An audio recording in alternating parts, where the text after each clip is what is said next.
encore le Seigneur.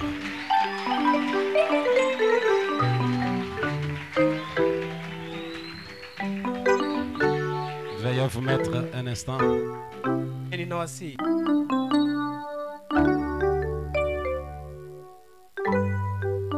Nous vous saluons tous dans le nom précieux de notre Seigneur Sauveur Jésus-Christ.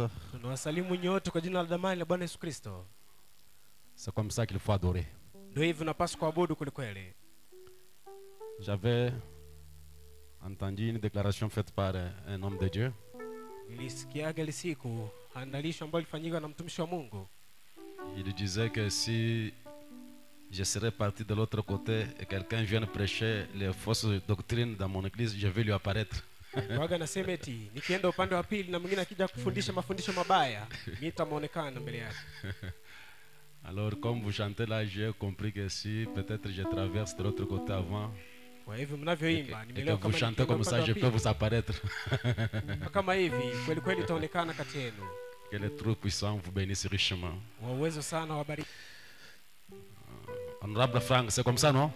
Au sivyo ndugu yangu? Tu comprends, non? Ume- Frère Branham déclare que quand une église adore en esprit, c'est une partie du ciel sur la terre.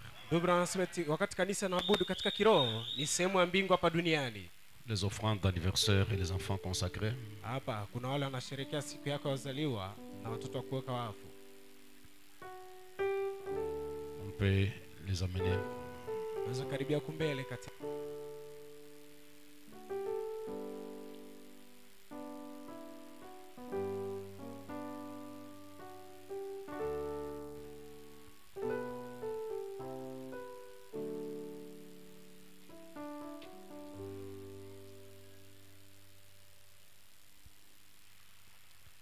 Soyez un peu rapide. Harakishe na wasii.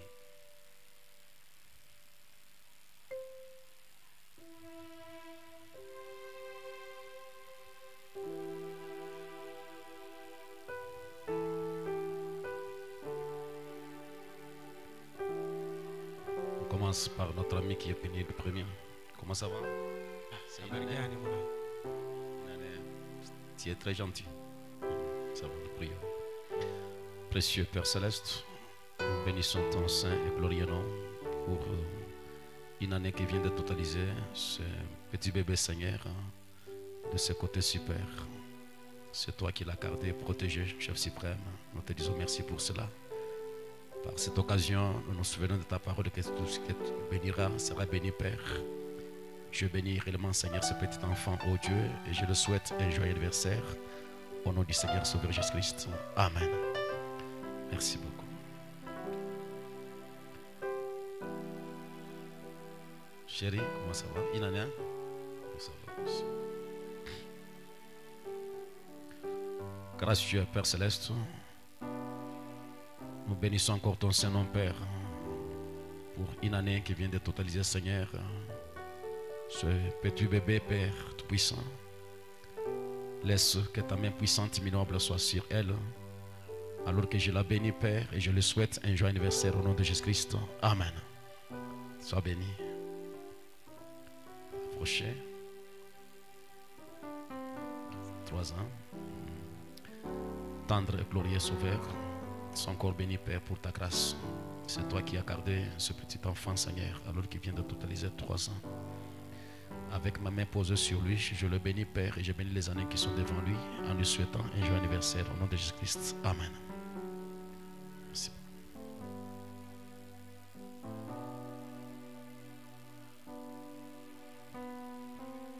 Car son fils, son nom, Jephthé. Précieux Sauveur, nous bénissons ton saint glorieux nom pour le petit Jephthé qui repose dans mes bras, Seigneur. Tendre divin Père, ses parents se sont sentis incapables de pouvoir garder cette vie. Ils l'ont amené, Seigneur, pour une consécration, Père. Nous croyons que la main qui a donné est celle qui peut protéger. Par cet acte de foi, j'amène cet enfant devant ton trône de grâce. Je prie que le sang de ton Fils puisse être un pare-choc sur lui, pour pouvoir les protéger dans ce monde corrompu et hanté des esprits. et que la lumière de la parole que nous prêchons, que nous croyons avec ses parents, puisse être une grande protection, Père. Au nom du Seigneur Jésus-Christ, je déclare le petit Jephté consacré devant cet autel pour une vie qui t'appartiendra, Seigneur, et consacrée à toi. Au nom de Jésus-Christ. Amen. Amen. Merci beaucoup.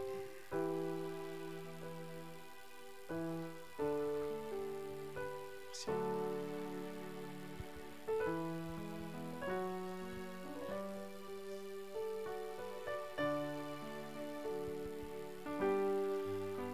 Dieu qui nous donne l'être, le mouvement et l'aspiration et la vie. Seigneur, je bénis encore ton Saint-Nom, Père, pour la petite grâce que je porte en ce matin. Il n'y a que toi seul qui peut nous donner ces bénédictions sous forme de petits enfants, ce sont des fleurs. Par la foi et par l'amour que nous avons pour ta parole, je consacre, Seigneur, la petite grâce entre tes saintes mains, Père, pour qu'elle soit protégée, gardée par ta main puissante, immuable, Seigneur. Que les années qui sont devant elle soient bénies, que sa vie soit une grande bénédiction pour sa famille. Seigneur notre Père, je consacre cet enfant pour la gloire de celui qui résistait. Au nom du Seigneur Sauveur Jésus-Christ. Amen. Amen. Merci beaucoup. Merci, maman. Ce sont des petites fleurs que Dieu vous donne. Gardez-les. Haya ni maua ambao Mungu amewapa. Watunze Priez pour vizuri. eux jusqu'à ce que vos prières couvriront ces petits-enfants. Kabisa, endeleeni kuomba hadi wakati maombi yataficha watoto wachanga. Les protégeront à toujours Itawakinga hata milele ensemble avec nos prières. pamoja na maombi yetu. Prononcez de belles paroles sur vos enfants, Maneno mazuri juu ya watoto wetu. car vos paroles sont créatrices. Neno yanaweza kuumba. Ne maudissez pas les tout petits. Usiwalaani, Ne parlez pas mal, parlez toujours en bien pour eux. usiwasemee vibaya, wewe sema tu vizuri juu ya watoto Même s'ils wako. affichent certains comportements, bénissez toujours les enfants. Kama mara nyingine waona tabia nzuri, wewe sema tu vizuri juu yao. Il y a un des anciens de Goshen, le diacre Moukal, qui est dans la salle. Mmoja wa wazee wa kule Gosheni ambao kwa hapa Vous pouvez katika d'abord, jengo. mettez-vous debout d'abord. Simameni. Merci beaucoup, que Dieu bénisse. Approchez, mettez-vous ici devant, ici. Mettez-vous ici. Karibieni huku mbele mtumishi. Merci beaucoup.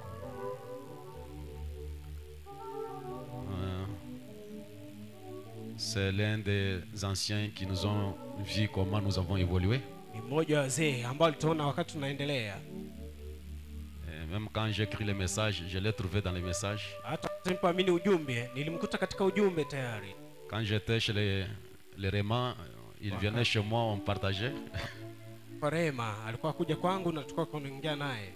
Il me trouvait en culotte. Alikuwa naikuta tu Il nimeshavaa peut se kabisa souvenir, il me short. disait que Chimam, ouais, me voilà culotte tout à mal en Zambie. Wewe Chimango navaa tu hii short. Que Dieu bénisse ancien. Mungu Que Dieu akubariki bénisse sana beaucoup. mtumishi. Ce sont des symboles, Kabisa. des gens qui tiennent encore jusqu'à Voilà. présent. Ni alama watu ambao wanasimama bado imara hadi leo. Il y a un mariage qui sera consacré le dimanche qui vient. Ijayo. Il n'y a pas assez de piles chez notre ami, ou bien quoi. Il y a un mariage qui sera consacré le dimanche qui vient. Oui. J'appellerai le frère Roger Ilunga et la sœur Lydie Ngalulan de pouvoir s'avancer, Roger akaribie. pouvoir s'avancer s'ils sont là.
C'est là nos jeunes gens Hapa ni vijana wetu qui ont évolué ici.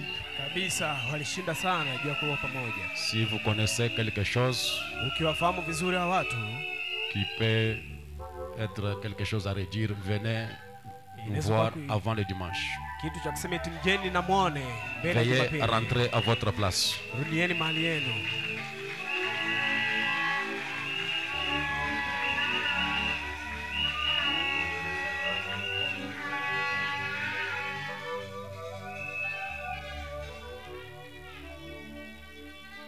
Les autres communiqués seront après Matangazo mengine la prédication de la parole.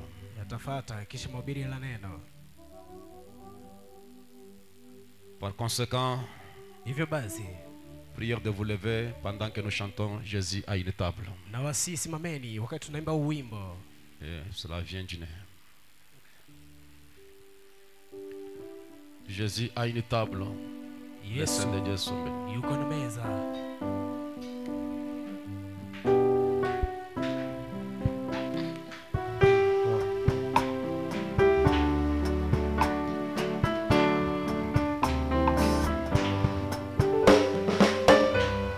Jésus à une table où les saints de Dieu sont nourris. Il invite son peuple élu.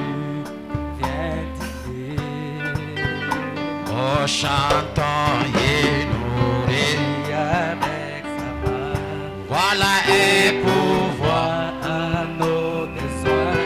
Oh, c'est bon d'être avec lui tout le temps. Oh oui, voilà. Bien dîner, le maître avec. Bien dîner.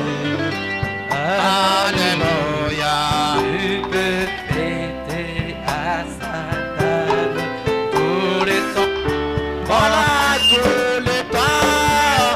Et qui a nourri la foule et changea de l'eau en vin. Oh, rien appelle à la famille. Viens dîner. Oh, chantons. Viens dîner. Le maître appelle. Viens dîner. Alléluia. Tu peux fêter à sa table tout le temps. Voilà tout le temps. Qui a nourri la foule et changea de l'eau en vin. Un appel à la famille. Viens dîner. Inclinons la tête pour un mot de prière. Tumishe vichwa juu ya neno moja maombi. Créateur de cieux de la terre, glorieux Père céleste, Dieu de l'éternité, toi l'immortel Christ, le Dieu ressuscité d'entre les morts, tu es celui qui a laissé la tombe vide à Jérusalem. Et en ce matin, nous croyons que tu demeures dans le cœur de l'épouse. À présent que nous voulons nous approcher de cette partie la plus importante, nous recommandons ces instants entre tes saintes mains, Père. Il a été dit qu'en ces derniers jours, personne n'enseignera son prochain, mais tous tes fils seront enseignés de Dieu. Viens nous briser le pain de vie, accorde à chacun les désirs de son cœur. Bénis tout un chacun de nous. Que cette réunion te soit consacrée, qu'à la fin, que chacun puisse se répartir avec la bénédiction qui est dans ta parole, Père. S'il y a des pécheurs, sauve-le ce matin. Ramène le rétrograde. Accorde l'esprit à ton peuple. Et dispense droitement ta parole au travers de nos pères, alors que nous abandonnons à toi au nom de Jésus-Christ. Amen. Amina. Pendant que nous sommes debout pour honorer notre bannière qui est la parole du Seigneur, la Bible, Wakati tuko wima juu ya kuweza kuheshimia hii bendera letu ambayo ni neno la Mungu. nous ouvrons dans Exode chapitre 3 versets 4 à 5 Tunafungua katika Kutoka sura yake ya 3. et nous allons lire le 1 Corinthiens chapitre 11 versets 10 à 15 comme on avait lu le dimanche passé. Tutasoma tena Wakorintho wa kwanza sura ya kwanza hadi 15. L'Éternel vit qu'il se détourna pour voir, et Dieu l'appela du milieu des buissons et dit, Moïse, Moïse. Bwana akaona eti amegeuka juu ya kuweza kumwita na akamwita katika kwenye kile kijiti. Et il est répondu, mais voici. Tazama niko mbele zako Bwana. Dieu dit, n'approche pas d'ici, ôte tes souliers de tes pieds. Mungu kamwambia eti usikaribie hapa kwa maana hapa ni car le lieu sur lequel tu tiens est une terre sainte. Kwa maana hapa ni mahali takatifu. Dans 1 Corinthiens chapitre 11 verset 10. Wakorintho wa kwanza sura ya 11. Pourquoi la femme à cause des anges doit avoir sur la tête une marque d'autorité dont elle dépend. Ndio kwa maana mwanamke kwa vile alama anapaswa kuwa na kitu fulani cha uwezo fulani. Toutefois dans le Seigneur la femme n'est point sans l'homme ni l'homme sans la femme. Kila mara yule mwanaume hawezi kufanya kitu chochote bila mke. Car de même que la femme a été tirée de l'homme, de même l'homme existe par la femme et tout vient de Dieu. Vile vile mwanamke aliweza kutoka katika ubavu wa mwanaume, hivi mwanamke naye pia hawezi kuishi bila yeye. Jugez en vous-même, est-il convenable qu'une femme prie Dieu sans être voilée? Hamwa mwenyewe, je, inawezekana mwanamke hawezi kuomba bila kuweza kujifunika kichwani? La nature elle-même ne vous enseigne-t-elle pas que c'est une honte pour l'homme de porter de longs cheveux? Je, haya maumbile hawafundishi eti hii ni aibu kwa mwanaume kuwa na nywele nyingi? Mais que c'est une gloire pour la femme d'en porter. Ni utukufu kwa mwanamke kuwa nayo. Parce que la chevelure lui a été donnée comme voile. Kwa sababu hizi nywele zilizokupewa kama vile kitambaa chake. Que notre Dieu bénisse la lecture de sa parole. Bwana azikubariki usome neno lake. Na wasi mkae. Je m'excuse aussi, il y a des gens qui sont aussi venus pour la première fois. Tusamee kama kuna watu ambao walifika hapa mara ya kwanza. Homme ou femme dans notre petite assemblée. Au mwanamke hapa katika makutano yetu madogo. Nous avons l'honneur de vous saluer aussi. Kabisa tunashushika kuweza kumsalimu. S'il y a des visiteurs au milieu de nous qui peuvent se tenir debout, hommes ou femmes. Kuna wageni kati yetu, simameni tunawasihi. Qui sont venus adorer avec nous ce matin. Ambao walikuja kuabudu nasi asubuhi. Applaudissez, applaudissez. Mpigie mikono. Il y a 3 personnes ici. Mpigie mikono, kuna mtu mwingine hapa, watatu tayari. Que le Seigneur Dieu vous bénisse. Bwana Mungu awabariki ndugu zangu. Sentez-vous un peu à l'aise. Kabisa mjisikie na starehe sana. Nous soutenons la seule chose. Hapa tuna support kitu kimoja tu. La Bible interprétée par le message du temps de la fin. Biblia iliyotafsiriwa na ujumbe wakati hii. Nous sommes des chrétiens, c'est ce que nous sommes réellement. Sisi ni Wakristo kweli kweli, ndio ile kitambulisho chetu. Je vais dire quelque chose, mais je pense que vous allez comprendre. Nataka kusema kitu, nadhani mtaelewa. Un jour, on était avec mon père spirituel. Siku moja nilikuwa na babangu wa kiroho. On causait. Na tulikuwa naongea. On devait lui faire, si c'est une carte rugby, quelque chose comme ça. Wangemfanya sijui kadi fulani au kitu fulani. On demandait l'identité de la religion. Walimuomba vitambulisho vyake. Et le frère qui est allé faire les formalités, il a dit, il était de quelle religion? Il dit qu'il est branhamiste. Yule ndugu ambaye alikwenda kufanyia vile, alisema eti yeye ni wa Kibranham. Il nous faisait rigoler. Pourquoi il a dit que je suis branhamiste? Je suis branhamiste depuis quand? Kwa nini alisema eti mimi ni Branham? Moi je suis chrétien, je ne suis pas branhamiste. Mimi ni Mkristo. Alors on a rigolé comme ça. Sasa tulicheka kama vile. Nous devons être des chrétiens. Sisi tunapaswa kuwa Wakristo. Le message est venu faire de nous des chrétiens. Ujumbe ulikuja kutufanya sisi Wakristo kweli kweli. Béni soit le Seigneur. Jina la Mais Bwana cela n'est pas un libarikiwe. scandale si on vous appelle un branhamiste. Ile sio ya kushangaza wakiitwa tu ni wa Branham. Il y avait des méthodistes, les luthériens, les wesleyens, ainsi de suite, ce n'est pas un scandale. Mais le message est venu faire des gens des chrétiens. Lakini ujumbe ulikuja kuwafanya Wakristo. Béni soit le Seigneur. Jina la Bwana libarikiwe. J'avais un peu essayé de pouvoir donner une pensée. Nilijaribu kuleta wazo fulani. Après le dimanche, l'intervention du prédicateur du dimanche passé. Kisha yale mahubiri ulimhubiri wa Jumapili iliyopita.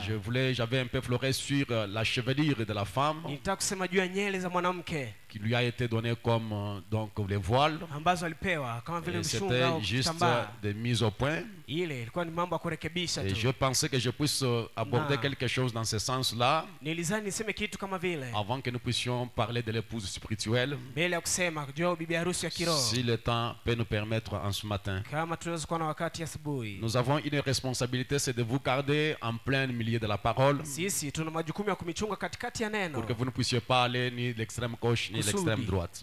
Usiende kulia au kushoto. Je lisais cette écriture dans 1 Jean chapitre 2, Nilikuwa nikisoma maandiko katika Yohana wa kwanza sura ya versets 15 à 18. verse 15 hadi 18. La Bible dit ceci: Biblia inasema hivi: n'aimez point le monde ni les Wewe. choses qui sont dans le monde. usipende dunia wale vitu ambavyo kwa hapa Si quelqu'un duniani. aime le monde, l'amour du Père n'est point en lui. Kama mtu anapenda dunia, yani upendo wa Mungu hauko Car ndani tout ce yake. qui est dans le monde, la convoitise de la chair, Kwa maana vitu ambavyo kwa hapa duniani, la tamaa ya convoitise mwili, des yeux et l'orgueil de la vie, tamaa ya macho na kiburi cha uzima, ne vient point du Père, mais vient du monde. havitokei kwa Baba lakini vitatokea hapa Et le duniani. monde passe, Na dunia siku moja et sa itapita. convoitise aussi. Vile vile na tamaa yake Mais celui mbaya. qui fait la volonté de Dieu Lakini, demeure éternellement. Yule anayefanya mapenzi ya Mungu yanaishi milele. Petits enfants, Nyinyi watoto wachanga, c'est la dernière ère. hii ni wakati wa mwisho. Et comme vous avez appris qu'un antéchrist vient, Na hivyo alivyomfundisha eti yule mpinga il y a Kristo maintenant anakuja. plus d'antéchrist.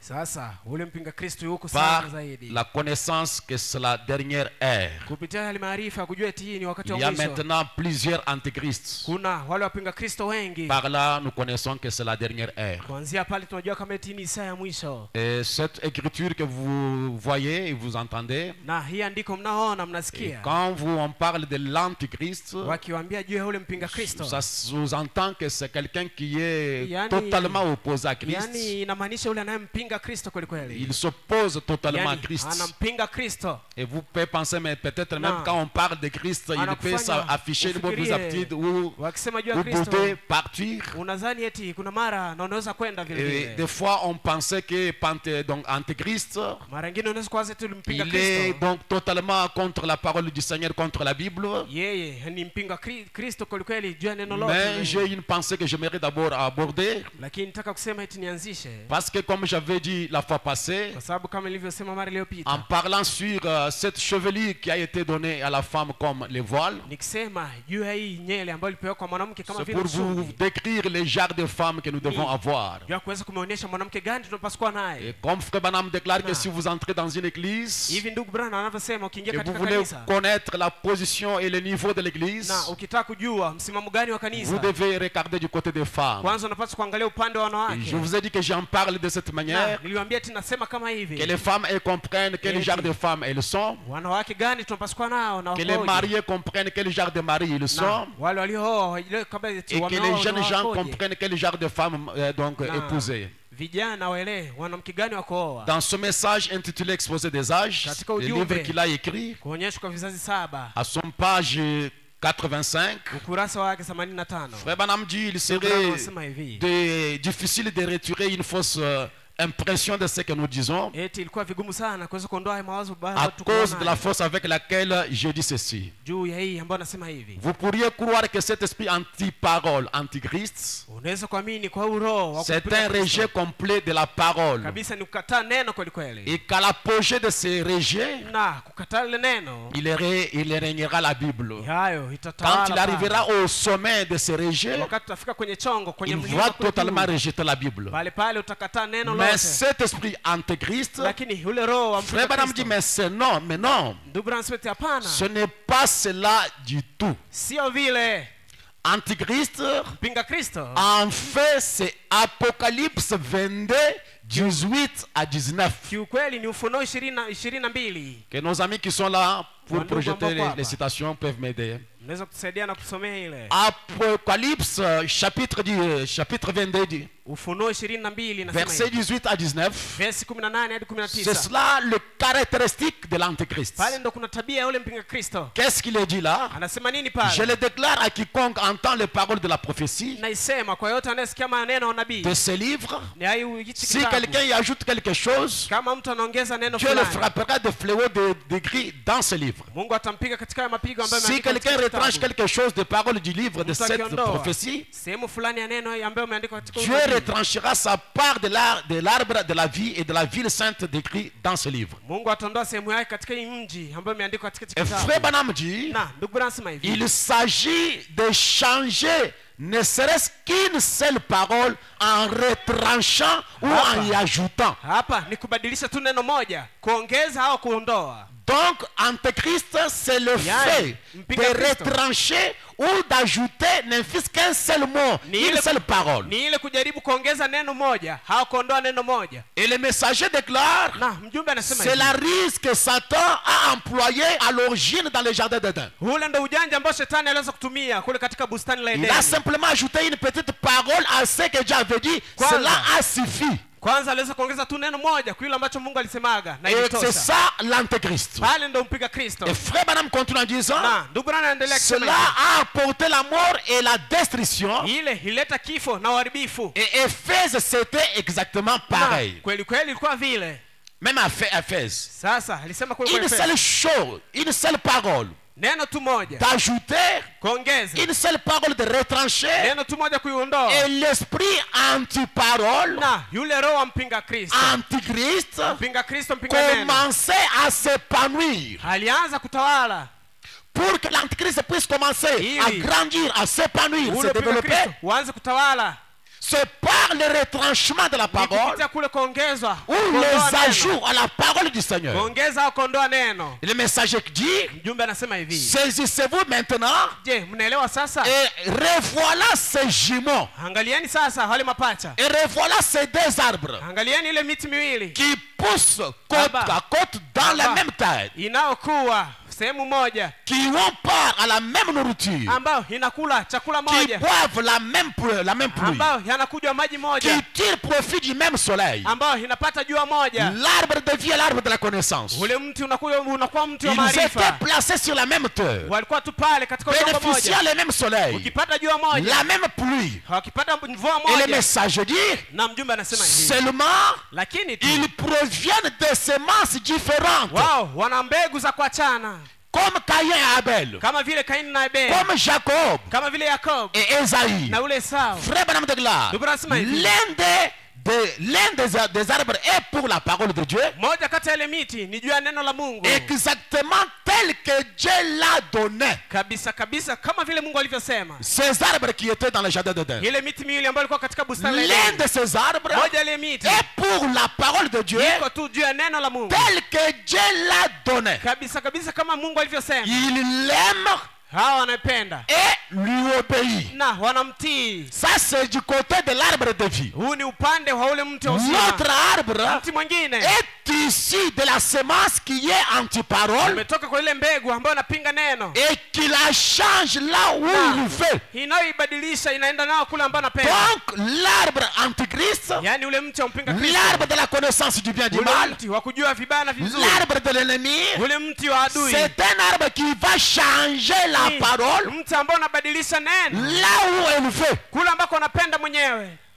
Il remplace la vraie parole vivante Yeye anaondoa neno la uzima par ses propres credos na anaweka mafundisho yake et ses mwenyewe, dogmes, na yale mafundisho exactement comme l'a fait Caïn, kabisa kabisa kama alivyofanya Kaini ile siku qui a fini par tuer Abel. ambaye alifika mwisho wake wa Maintenant, kumuua Abeli. écoutez ce que dit mon Sasa prophète. sikilizeni kile ambacho Mungu anamwambia. Mais Lakini ne craignez pas, petit troupeau, msiogope chochote nyinyi kondoo wadogo, tenez-vous-en à la parole. nyinyi simameni tu juu ya neno, Gardez cette parole entre vous et le diable. chungeni tu ili neno kati yenu nyinyi na shetani. La seule chose qui vous sépare Kitu ambacho kinamitenga du royaume des ténèbres, na ufalme wa qui vous giza sépare de Satan, ambao anatutenga na shetani, le seul mur qui existe, ili uzima mmoja ambao upo, la seule muraille qui est là, ule ukuta mmoja ambao upo, le seul séparateur, yaani ule mtenganishaji mmoja c'est la parole du Dieu vivant. ni hili neno la Mungu ambao Dès hai. que vous ôtez la parole devant vous, Wewe ukiondoa tu neno mbele zako, vous êtes en face de l'ennemi Satan. pale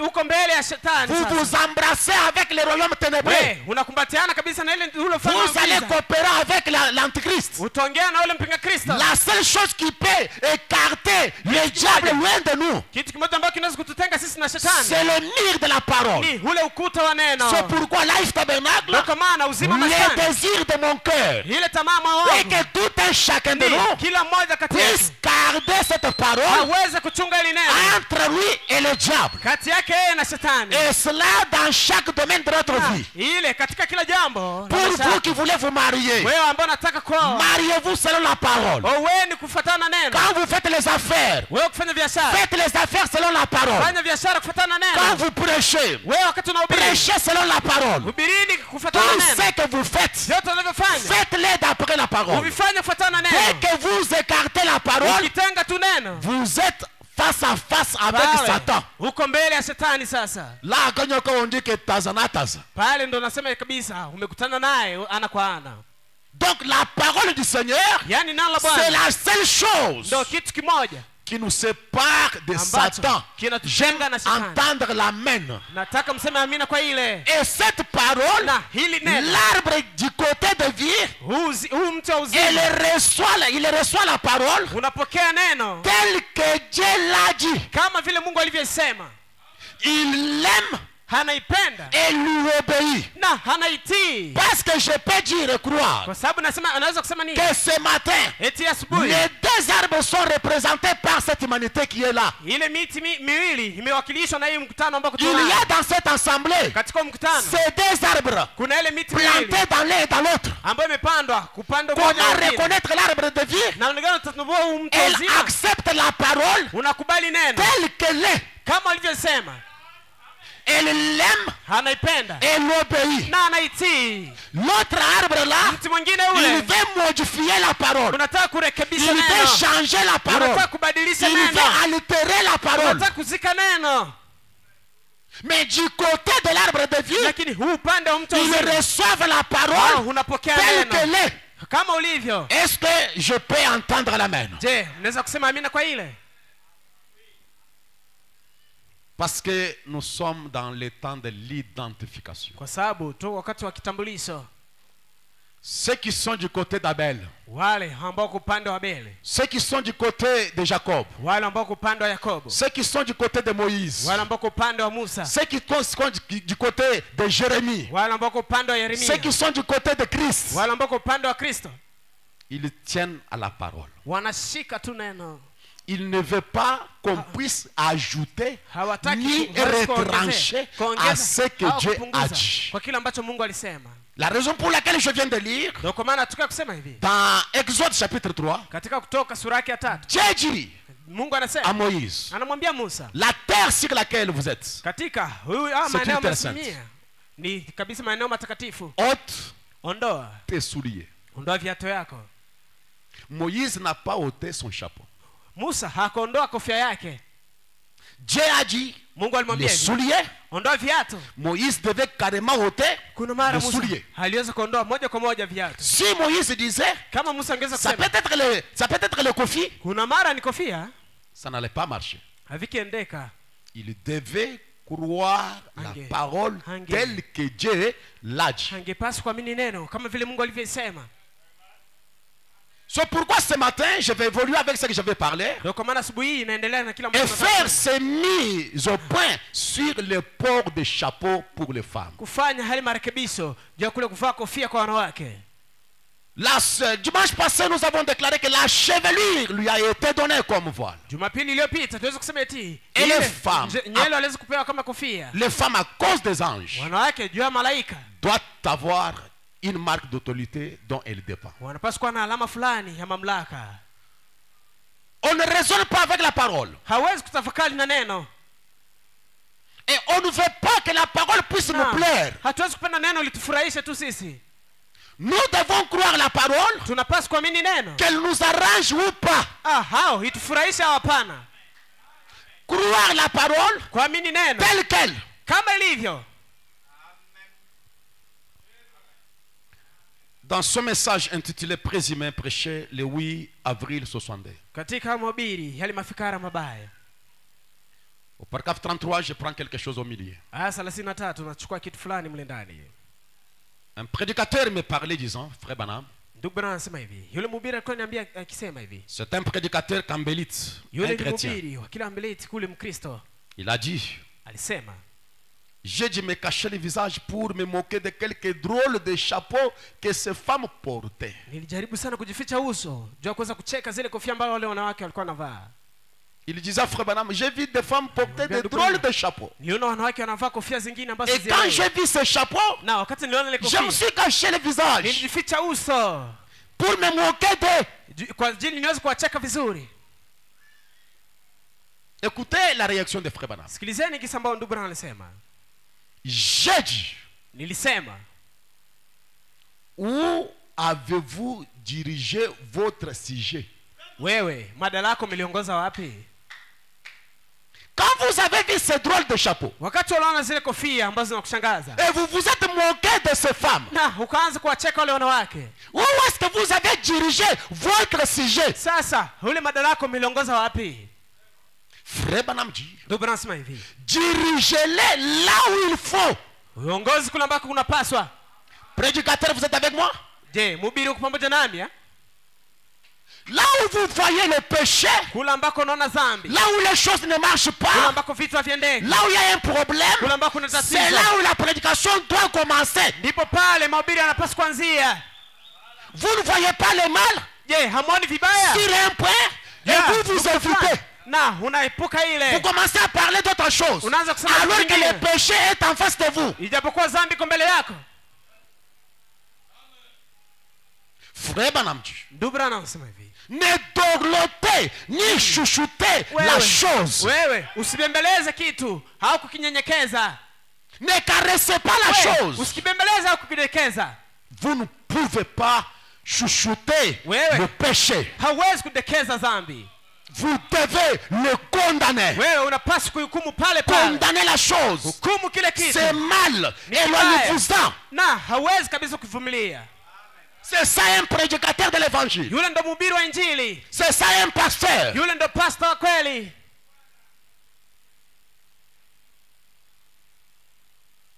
Il a vu Aliona les femmes avec des chapeaux drôles. wale wanawake na kofia ambazo zinashangaza. Ah, c'est comme ça. Même l'église campbellite commence à porter des chapeaux comme ça. Hata hii kanisa Mais inaanza il kuvaa a kofia kama prêché hizi. quoi? Sasa alihubiri nini basi? Il commence à prêcher, soyez bénis, Anaanza soyez kuhubiri. bénis, alors que le péché est là en face. Mbarikiwe, mbarikiwe. Ijapokuwa ile dhambi bado ipo pale. Que Dieu m'aide. Mungu anisaidie sana. Que Dieu m'aide. Mungu anisaidie. Pour regarder le mal en face et le condamner Kwa kuangalia mabaya au uso kwa uso possible. na kuhukumu kabisa kama inawezekana. Béni soit le nom du Seigneur. Jina la Bwana libarikiwe. Nous sommes dans question-réponse Tu katika swali na majibu. sur les Hébreux prêchant 57. Waebrania huu mwaka 56. Frère Branham est en train de commenter sur Ndugu Branham yuko nasema juu ya 1 Corinthiens 11 que nous venons de lire. juu ya Korinto 11 ambayo tunatokea Au kusoma. paragraphe 208, Haya 200. il dit suivez attentivement maintenant. Anasema eti nifuateni vizuri sasa. La nature elle-même.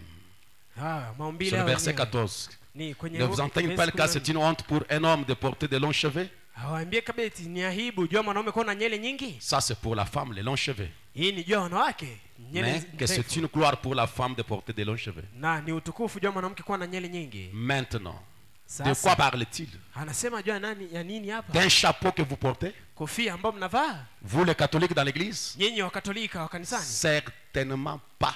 Kweli kweli sio vile. D'un petit voile sur la tête, Juu ya kofia fulani hivi avec un kichwani, foulard, na mshungi fulani. il parle de votre chevelure. Yeye anasema juu ya nyele zenu. Les catholiques, Wale wa Katolika et ils viennent à l'église portant les chapeaux. wao wanakuja kanisani wakivaa kofia. Les protestants, Wale wa Kispiringa ils mettent le voile. vile vile wanavaa hilo. Ni les catholiques, Wale wa ni Katolika les protestants, vile vile wa ils ont Kispiringa tort. wote wanakosea. Et cela est parti avec les Zambemalamu, les Elda. Ile ilienda wale wa Zambi Malamu, wa Elda, wa nani? Et ils veulent aller à l'église. Eh, je vais aller à l'église. Wanataka kwenda kanisani. Il prend le voile, il met là. Anachukua kabisa Ou kitambaa. le chapeau, il met là. Au Ou kofia. un anaweka. bonnet, il met là. Au sijui kofia fulani anaweka. Ce n'est pas ce que Dieu a dit. Sio kile ambacho Mungu alisema. La Bible a dit, Biblia ilisema hivi. la chevelure Eti lui a été donnée comme un voile. wewe ulipewa nyele kama vile kofia lako. Béni soit le nom du Seigneur. Jina la Bwana libarikiwe. Et si, bon, Non. si une femme coupe ses cheveux, Non, elle comment- ôte sa gloire. Kama mwanamke anakata nyele zake, Il ne lui anaondoa est pas utukufu wake. permis d'aller à l'autel pour prier. Haruhusi kuja hapa madhabahuni juu ya kuomba. S'il une femme enlève ses cheveux kama tu mwanamke anakata nywele zake et vient à l'hôtel, elle est condamnée. anakuja hapa madhabahuni jua kwamba Vous pouvez lire amehukumiwa. la suite pour gagner du temps. Unaweza kusoma ambayo inaendelea. Paragraphe 805. Aya 805. Est-il dit qu'on lui a donné un chapeau? Imesema eti je, wamempa kofia? La chevelure lui a été donnée comme voile. Amepewa nywele kama vile kofia Frère yake. Branham dit, est-il dit qu'on lui a donné un chapeau? Je, walimpa kofia? Vous, les catholiques, Nyinyi wa Katolika, ou les protestants, hao wa Kispringa, les uns comme les autres, wamoja na qui wengine aimaient porter ce chapeau, un ambao chapeau, wanataka kuvaa pour aller à kofia l'église, ya kwenda en disant, kanisani. eh bien, je vais à l'église, Wakisema eti, il me vizuri, faudra nakwenda porter un kanisani. chapeau. Haipaswi kuvaa Non, kabisa kofia. il vous faut laisser pousser vos cheveux. Ni- Voilà la différence, Inabidi kuacha voyez-vous. nywele zao zikue. Unaona sasa tofauti? Sa chevelure lui a été donnée comme voile. Nywele zake amepewa kama vile kofia yake. C'est une honte pour elle d'entrer dans l'église sans Ni- être voilée. Ni aibu yake jua kuingia kanisani bila kuwa na ile kofia ya nywele. 806. 806. Maintenant, Sasa si vous voulez discuter là-dessus, discutez avec la Bible. kama unataka kuongea pale chini, ongea na Biblia Très bien. yenyewe. Si vous voulez contester cela, Kama utaki ile, ça ne change rien. haibadilishi chochote. Laissons-les aller de l'avant. Kabisa tuache tusonge Eh bien, mbele. je pense que ce n'est rien de toute façon. Na vizuri De naona toute kama si vitu façon, vingine. Hivi vingine. il ne s'agit pas de ce qu'est la chevelure. Sio ile ambayo inahusu nywele. Vous les femmes, écoutez-moi. Nyinyi wanawake Et nisikilize. vous les hommes, Na, écoutez-moi. nyinyi wanaume nisikilize. Il ne s'agit pas de ce qu'est la chevelure. Hapa usikijua ile ambayo inahusika neno. Il s'agit de ce qu'il en est du cœur. Hapa sio nywele, lakini hapa ni juu ya moyo. C'est vrai. Ni ukweli. Si le cœur est en ordre, Kama moyo katika la usawa, chevelure sera aussi en ordre. nywele pia itakuwa katika usawa. Ma Majesté, je vois vous rigoler. Sisi naona mnacheka. Vous voyez ça?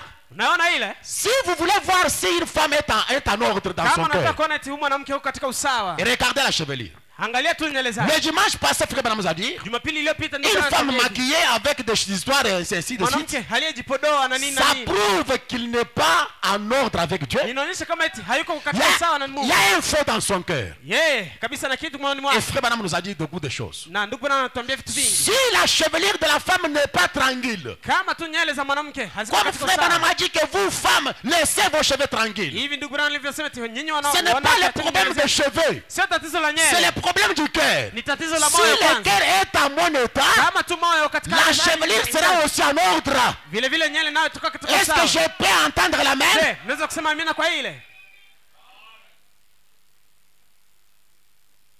Branham dit Branham Oui, oui. Ndiyo, ndiyo. si vous passez là, vous regardez seulement les cheveux Unapita pale dans unaangalia les tu nywele cœurs, za il n'y a, mwanamke. il n'y a rien. Unasema eti moyoni mwake hamna kitu. Il n'y a rien dans les cœurs. Hamna kitu kabisa moyoni mwake. Mes sœurs, Dada zangu, est-ce que votre amen, vous me ravissez votre amen? je, amina yenu mnaichukua tena? Dites amen, mes sœurs. Semeni amina dada zangu. Là, je force les choses. Pale huwa na force tu.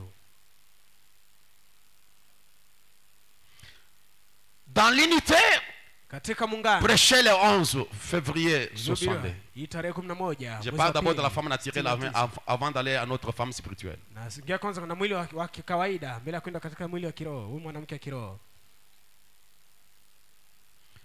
C'est un prédicateur qui disait, Frère Branham, nous croyons la femme doit porter des chapeaux dans l'église et les hommes doivent porter leurs chapeaux dans l'église. Ni mhubiri ambaye alikuwa anamwambia ndugu Branham ati tunaamini kwa mwanamke ambaye Je suis au milieu là pour gagner le temps.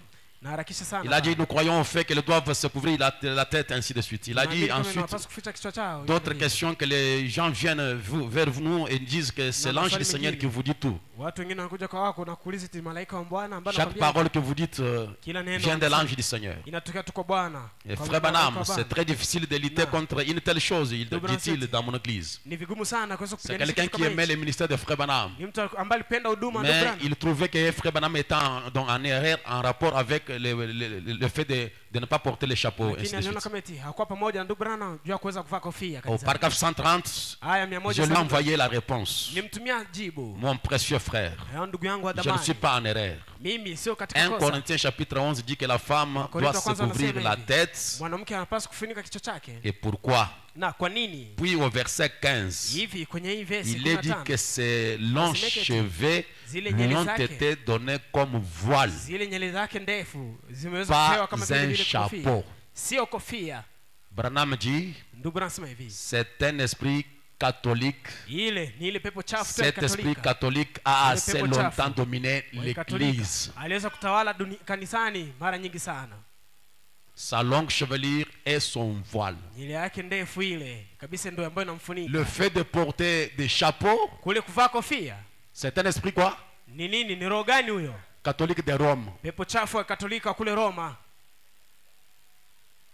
Et si vous voulez voir cet esprit catholique, vous le voyez avec les femmes.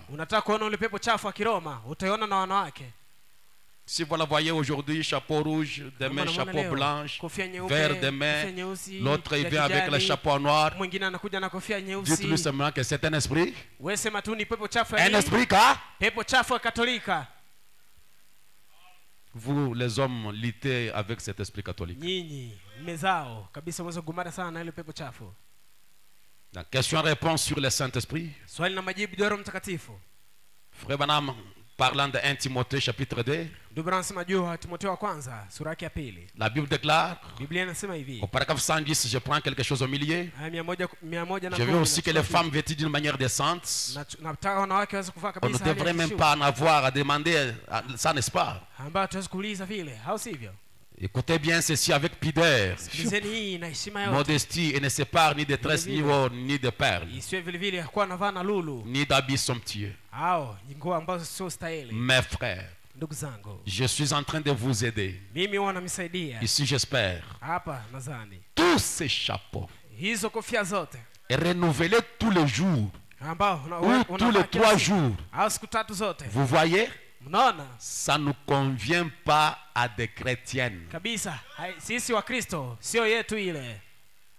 Mercredi, rouge, chapeau rouge. Vendredi, bleu. Dimanche, blanc.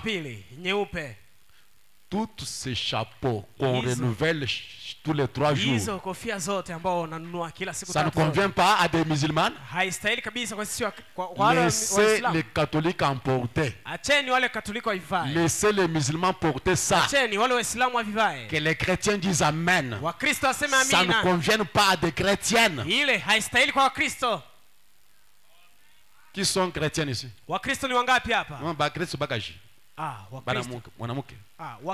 Qui sont les femmes chrétiennes? Eh, dada. Oui, musulman. Oui, analala. Toi, tu es musulman, tu dors? Ce qu'on appelle mawa. À Lingala. J'aimerais que vous puissiez comprendre ces choses. Frère Branham déclare que ce ne sont pas de grandes choses qui soutiennent la toiture comme vous le voyez. Quand vous voyez la toiture, vous voyez ce que vous voyez ici. Mais il y a des petites choses, des petits clous. C'est ce qui tiennent ces. Et des petites choses qu'on néglige là.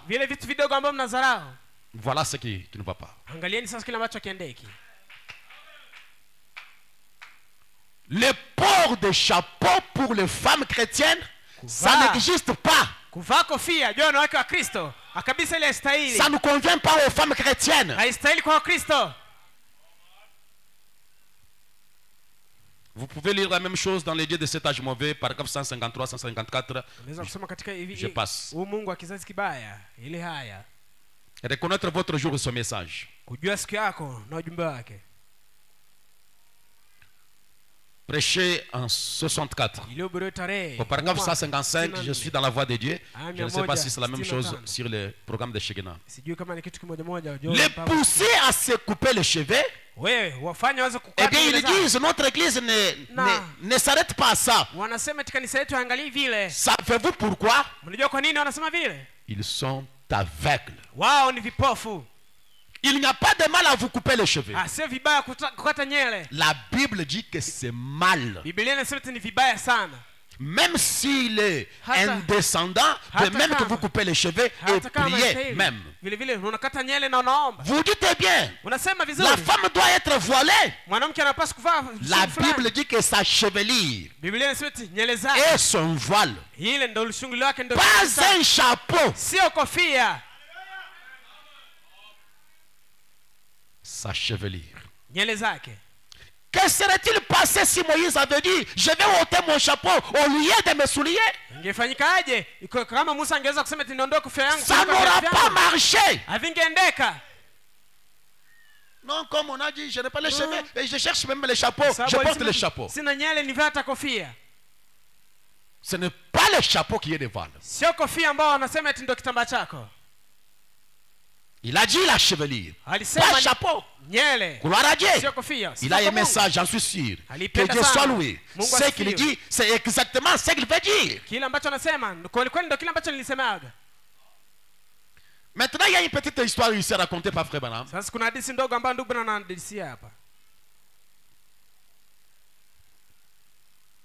Dans la récession de l'arbre épouse, prêché le 22 avril 62. Frère Branham avec sa petite fille Rebecca. Il dit que la petite Rebecca, paragraphe 36, la petite Rebecca, ma fille qui est là derrière, même si je me suis un peu moqué d'elle, il a regardé Rebecca. Il s'est moqué d'elle. Il y a quelques instants, elle est sortie portant un de ces genres de grands chapeaux. Un chapeau comme ça. Je lui ai dit, eh bien chérie, cela a l'air d'un nid d'oiseau. Un nid d'oiseau. J'ai dit. Il y a des brindilles tout et tout comme ça. Qu'est-ce que Frère Branham dit à Rebecca? J'ai dit, va, enlève cela.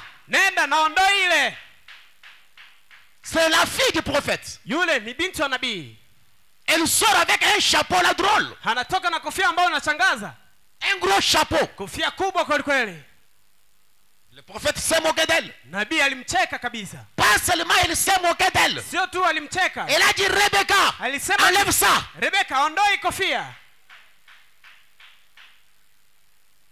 Mais écoutez les réactions des jeunes filles.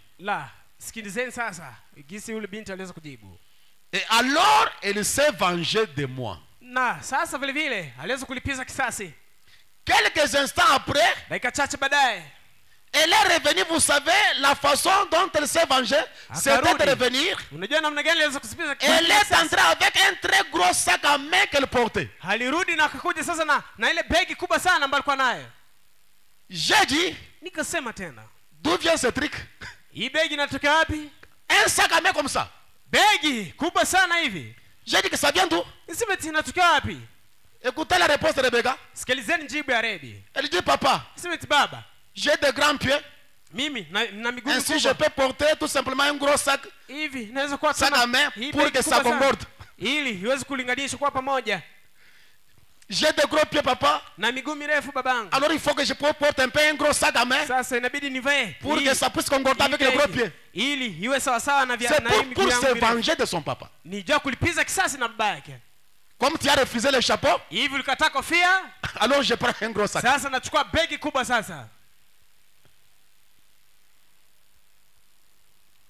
Voyez-vous la chose? Et vous pouvez continuer avec la suite. Donc, le port de chapeau, ce n'est pas pour les femmes chrétiennes. Laissez les non-chrétiennes en porter. Mais les chrétiennes ne portent pas ça. Et ça commence comme un mode de vie. Comme si mercredi vous nous montrez la couleur rouge, vendredi vert, dimanche bleu, et vous renouvelez.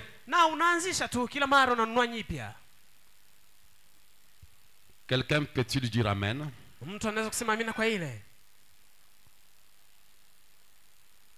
Maintenant, le chapeau lui est interdit par le messager.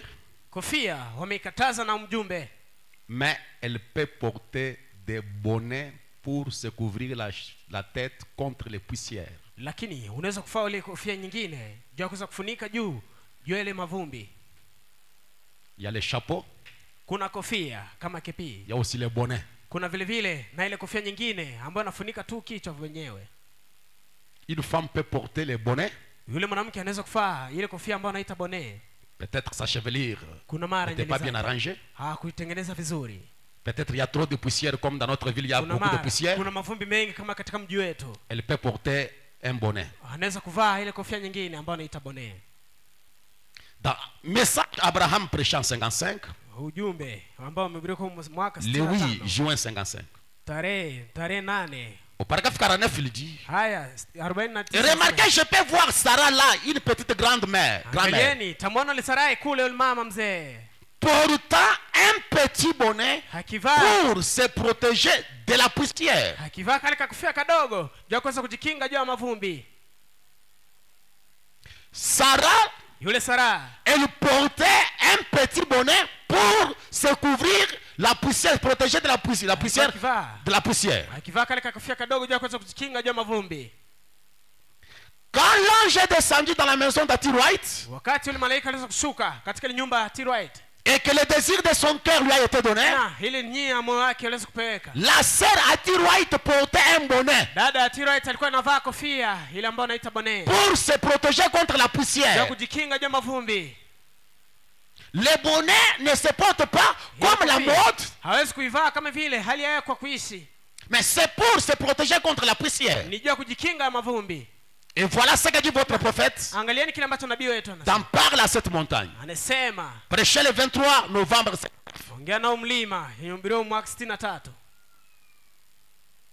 Cette pauvre petite femme humble. Paragraphe 147.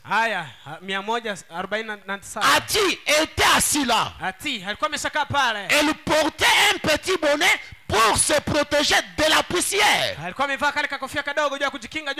emportent les femmes de la campagne là-bas. Donc, la femme peut porter le bonnet pour des raisons nobles. Est-ce que je peux aussi entendre l'amen? Nous ne retranchons pas et nous n'ajoutons pas. Nous répétons la parole telle qu'elle est. Nous ne voulons pas aller à l'extrême gauche ni à l'extrême droit.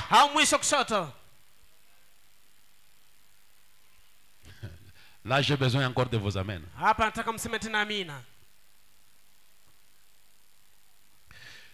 Une femme peut porter le postiche,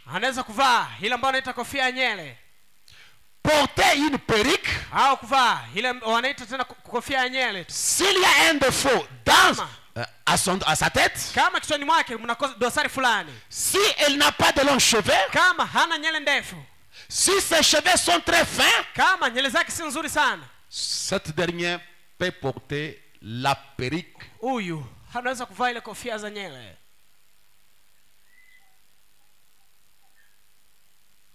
Je suis dans le message pourquoi je suis contre la religion organisée.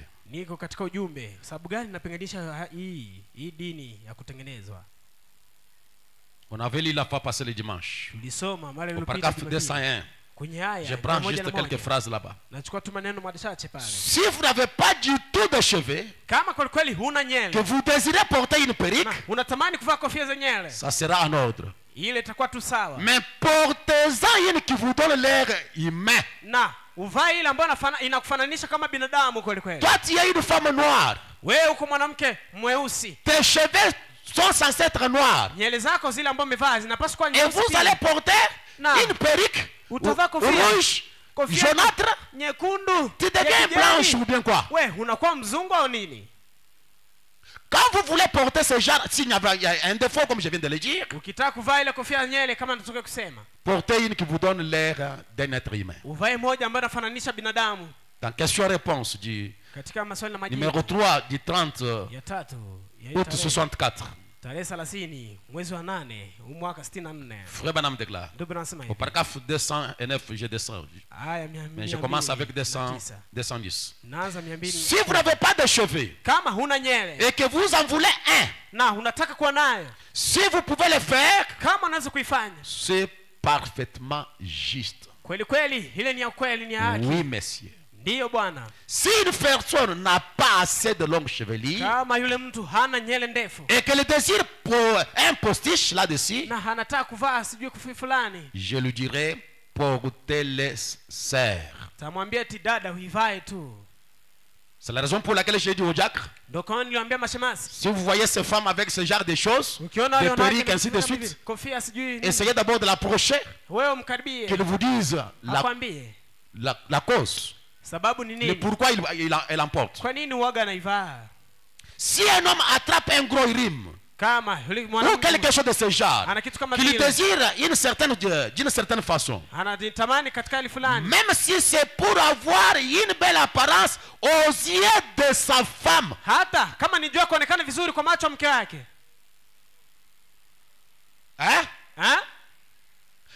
elle peut emporter une postiche même pour avoir une bonne apparence devant qui?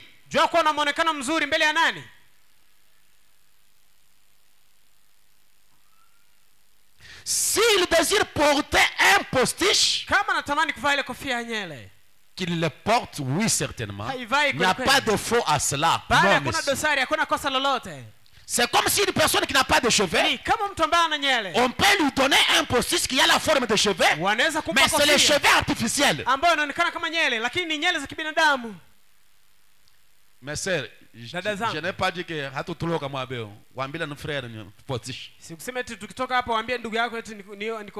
ça c'est une imitation.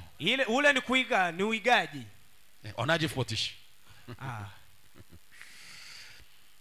Pas plus qu'il s'agissait de vos dents. Si vous n'avez pas de dents, vous pouvez le faire d'une manière artificielle. Frère Branham déclare, si la nature vous a privé de quelque chose et que cela est utile, aller de l'avant, c'est parfaitement en ordre. La nature m'a arraché les dents. Dans un accident ou par une maladie, je peux me procurer les dents artificielles. La nature m'a arraché les bras. Je peux aller chercher les bras artificiels.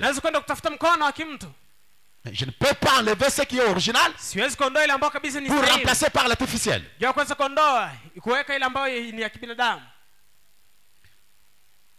Je vais parler ces choses pour ramener les autres dans l'extrémisme, pour garder l'équilibre. Question-réponse numéro 4. De 64. Paragraphe 112. Dès que vous voyez la personne porter de ce genre, vous ne pouvez pas seulement la condamner de loin. Il faut d'abord l'approcher. Peut-être elle a un défaut. Peut-être elle n'a pas assez de cheveux. Elle peut porter pour une certaine raison. Mais quand ça ne vient pas comme la route, chez nous nous portons les perruques. Non, le pasteur a dit que chez nous nous portons des perruques. Au paragraphe 112. Si une femme a des cheveux très fins et qu'elle désire porter l'un de ses greffes, ou peu importe comment vous appelez cela, je pense que c'est ma femme porte cela. Les femmes ne disent pas amen. Branham dit ma femme porte cela. Elle dit que ses cheveux sont fins, très courts. Elle a quelque chose d'un contour à peu près comme cela. Et cela semble à un pain au lait au rond, assez gros. Elle enroule ses cheveux autour de cela et les fait tenir par des épingles. Donc il y a des épingles, les boucles de cheveux, on peut porter ça, ce n'est pas comme des fleurs. Je pense que ce jour-là, mon épouse est là, on verra pendant la semaine. Elle avait un truc à la main, elle m'a montré ça comme si elle mettait ça dans les cheveux. J'ai demandé, c'est quoi ça? Elle a dit, mais on peut mettre ça dans les cheveux, non? J'ai dit, mais c'est quoi? C'est un épingle? Si ce n'est pas une épingle, vous mettez quelque chose. Non, nous avons lu la fois passée que les femmes chrétiennes ne mettaient pas de fleurs dans les cheveux. J'ai dit ça, mettez ça de côté. Si c'est un boucle ou une épingle pour attacher les cheveux, ça peut aller. Mais vous ne pouvez pas mettre quelque chose comme ça pour la beauté.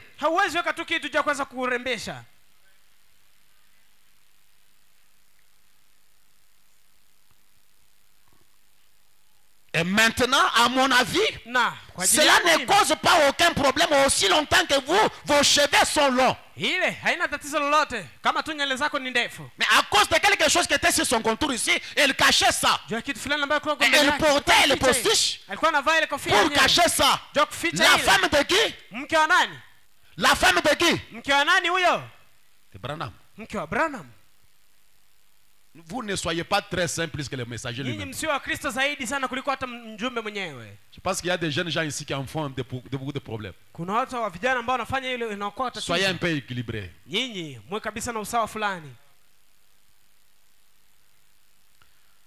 Écoutez. Un ministre a dit qu'on faisait des reproches à sa femme pour avoir teint ses cheveux. La femme passée, frère Branham a dit, ne mettez pas de teinture dans vos cheveux. Et ce prédicateur, sa femme avait teint les cheveux. Et j'ai découvert à partir du question que cela signifie une teinture ou une coloration de cheveux. Je ne peux pas dire que c'est faux. Je n'ai rien à se sujet. Si elle a de longs cheveux, c'est tout ce que je peux dire là-dessus. Paragraphe 15. 115. Maintenant, si un homme n'a pas de cheveux et que sa femme, j'ai entendu des femmes dire, eh bien, si seulement je pouvais trouver pour Jean, je pense qu'il aurait meilleure mine s'il portait un postiche. Que pensez-vous, frère Branham? Est-ce faux pour lui de faire cela? Branham dit, non, monsieur, non, ce n'est pas vraiment fort. Pas du tout. S'il veut porter cela, c'est très bien, c'est bien. C'est tout comme la fausse dent ou toutes les autres choses de ce genre-là. Jeunes gens, vous êtes avec moi? Vous pouvez être scandalisé là où il n'y a pas à se scandaliser. Le message, ici c'est le message. Le message là. Ce que je lis, c'est ça le message.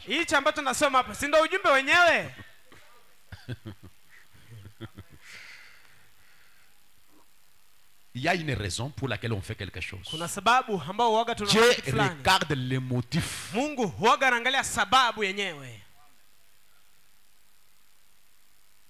n'y a rien qui dit de ne pas le faire. Il n'y a rien, sœur, qui dit que vous ne pouvez pas porter un crêpe ou un postiche. L'une ou l'autre chose sur votre... c'est parfaitement en ordre, mais gardez vos cheveux longs. Vous pouvez lire beaucoup de choses et commencer à lire même jusqu'à 119. Là, on peut porter quelque chose d'artificiel si la nature nous a privé l'original ou le naturel.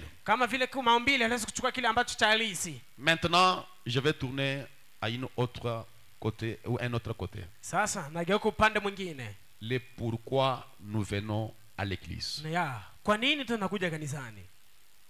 Frère Branham, c'est un homme équilibré. Ce qu'il ne désirait pas, ce qu'il n'aimait pas, trop de superficiel, ou des artificiels plutôt. Dans le 5e saut, Au paragraphe 374, il dit que j'ai perdu mes cheveux quand j'étais un jeune homme. Un coiffeur m'avait mis du phénol, un produit. Et ce produit qui a causé l'air chute.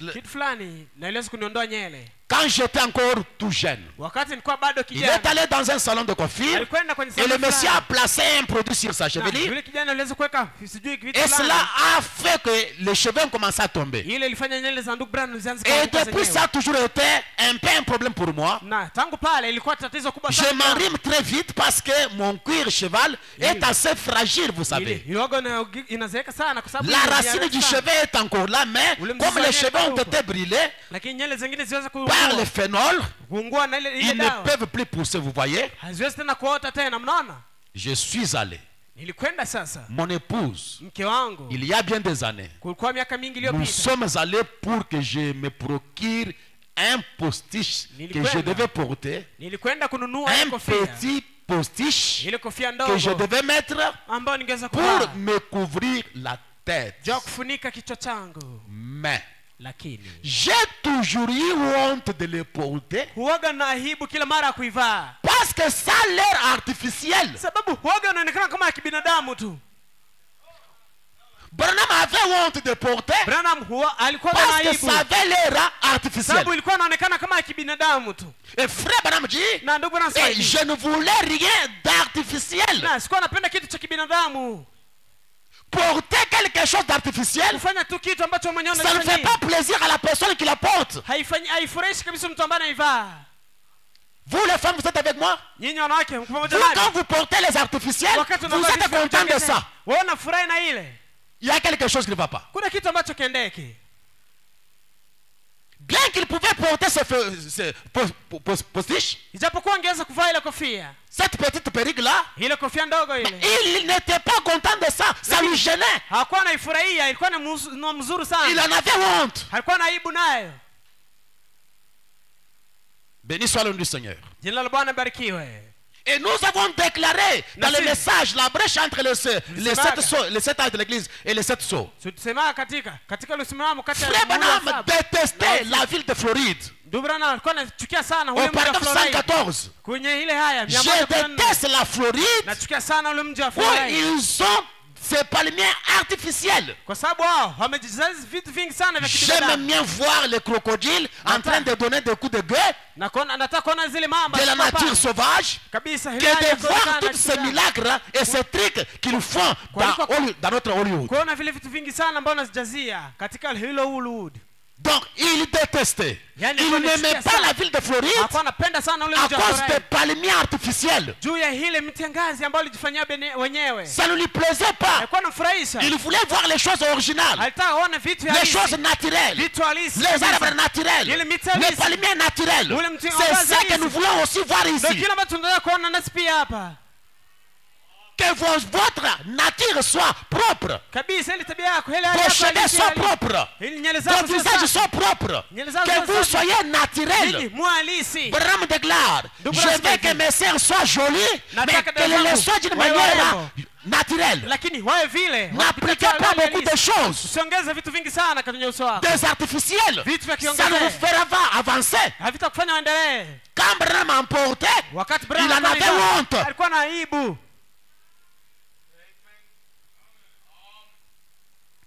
Maintenant, aujourd'hui, nous, la communauté qui croit le message de Branham, quand vous entrez dans tous les tabernacles, les noms qu'on s'appelle, on dit on est l'épouse. Nous l'épouse, nous l'épouse. Ça c'est un slogan commun. Et les gens pensent qu'on est épouse de Jésus parce qu'on est dans un tabernacle.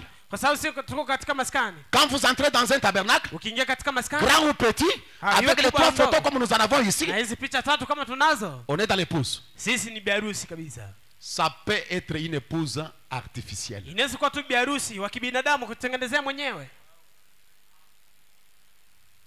Écoutez avec les choses artificielles. Et cela est entré dans le domaine surnaturel spirituel. Aujourd'hui, nous avons des croyants artificiels. Des chrétiens artificiels. Une épouse artificielle. Et ça ne marche pas. Comme vous allez le voir. Vous pouvez porter votre bras artificiel. Vous pouvez avoir un dent artificiel. Peut-être vous avez porté cela depuis votre enfance. Et vous grandissez avec ça. Vous vieillissez avec ça. Vous mourrez avec ça. Lors de la résurrection, ces bras artificiels, ces dents artificielles ne peuvent pas ressusciter. Suivez-moi, je parle à l'épouse maintenant. Toute chose artificielle ne participerait pas ni à l'enlèvement ni à la résurrection.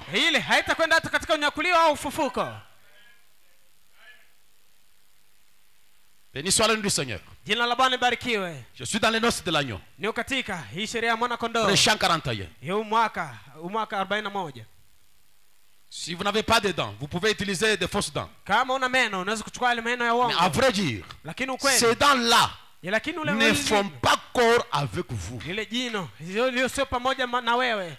Ça ne fait pas une partie intégrante de votre vie. Elles ne font pas partie de vous. Si on vous ampute un bras et que vous portez un faux bras, eh bien, à vrai dire, ces bras-là ne font pas corps avec vous. C'est quelque chose collé sur vous. Ça ne fait pas partie intégrante de vous.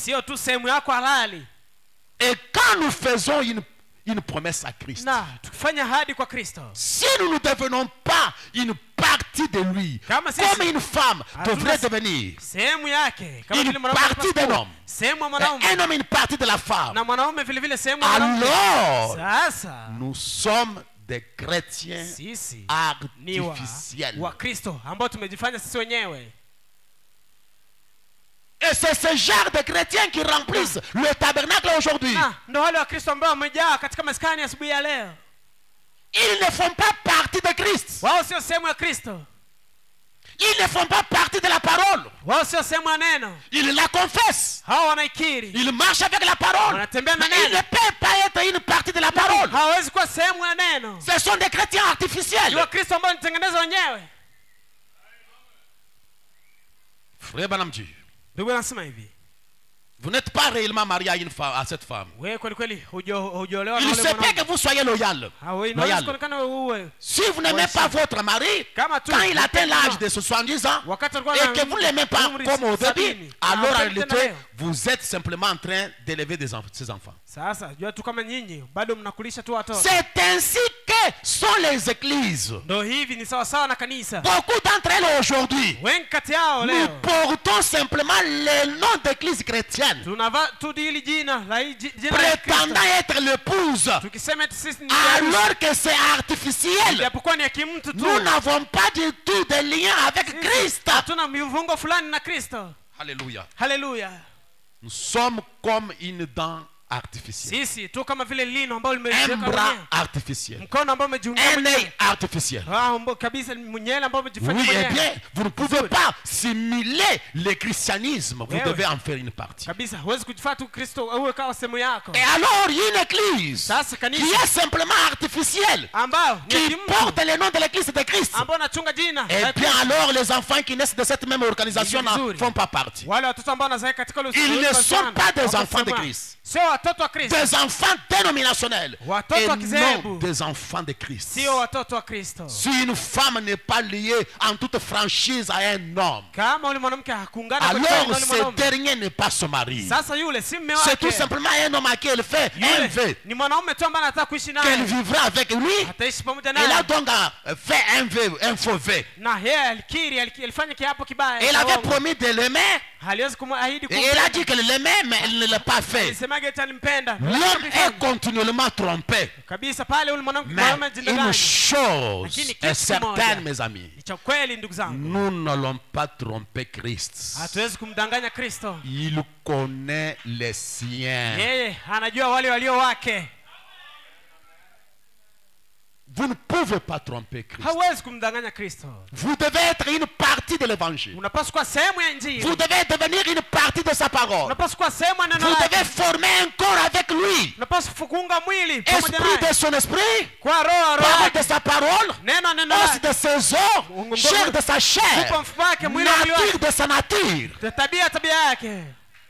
Si vous vous dites chrétien Kama unajiita Mkristo et que vous vivez encore dans le monde, na bado unaishi katika vous dunia, trompez, unajidanganya. commettant adultère, fraudant dans les affaires, faisant des histoires, vous ne pouvez pas tromper Christ. hauwezi kumdanganya Kristo. Vous êtes un chrétien artificiel. Wewe ni Mkristo ambaye umejiita mwenyewe.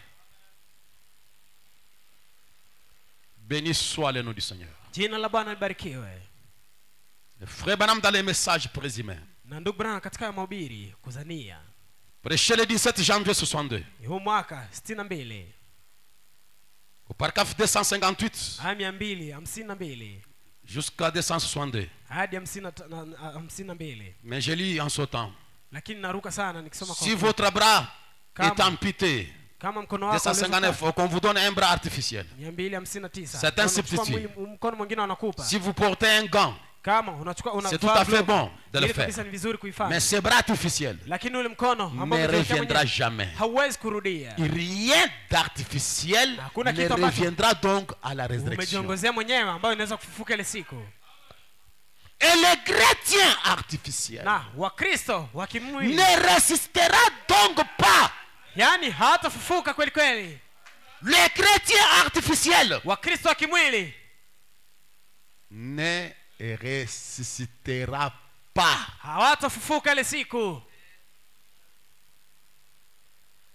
Vous n'avez pas de lien avec Christ. Si vous n'aimez pas réellement votre femme, ni qu'une autre femme au monde, il y a encore quelque chose qui cloche. Si vous n'aimez pas votre mari, si vous le traitez à la légère, et que vous ne menez pas un genre correct de vie, il y a quelque chose qui cloche. Vous pouvez l'avoir épousé. Vous vivez d'une manière honorable vis-à-vis de lui, c'est bien. J'apprécie cela. Vous devrez faire en temps qu'une dame vis-à-vis de ses enfants et vous, les hommes, vis-à-vis de vos femmes. C'est correct. Vous devriez faire cela, c'est honorable. Mais à la résurrection, ça ne sera pas elle.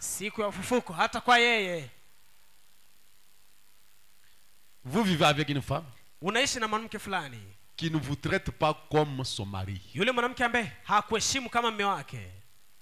Vous parlez avec légèreté pour votre femme. Ou votre mari plutôt. Vous déshonorez votre mari. J'avais quelque chose ici, mais je laisse passer.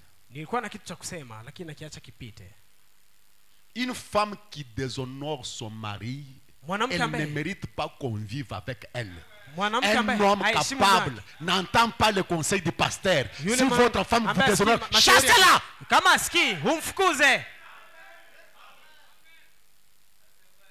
Je le répète. Si votre femme vous déshonore, j'aimerais d'abord que tu viennes me dire que la femme là me déshonore, je l'ai chassée.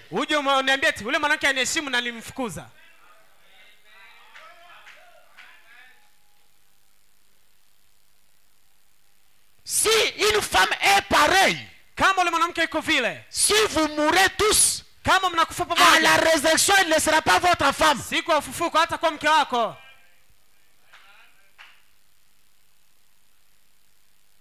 Il en est donc de même avec Christ. Vous devez avoir un lien. Être une partie de Christ. Alléluia. Alléluia. Non pas quelque chose d'artificiel, un semblant. Si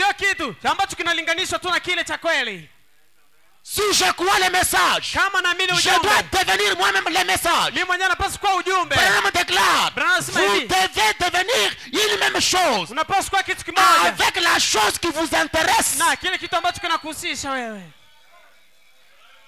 Si Christ m'intéresse, je dois devenir une même chose avec Christ. Si je crois la parole, il faut que la parole et moi soyons un.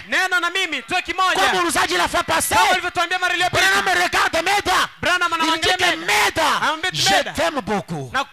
Mais je ne suis pas satisfait. J'aimerais te prendre et te mettre à l'intérieur pour que je sois satisfait. Et Branham déclare, multipliez ça à des milliers de fois par rapport à Christ. La parole, le message que vous dites, que vous croyez, est-ce que vous faites partie du message?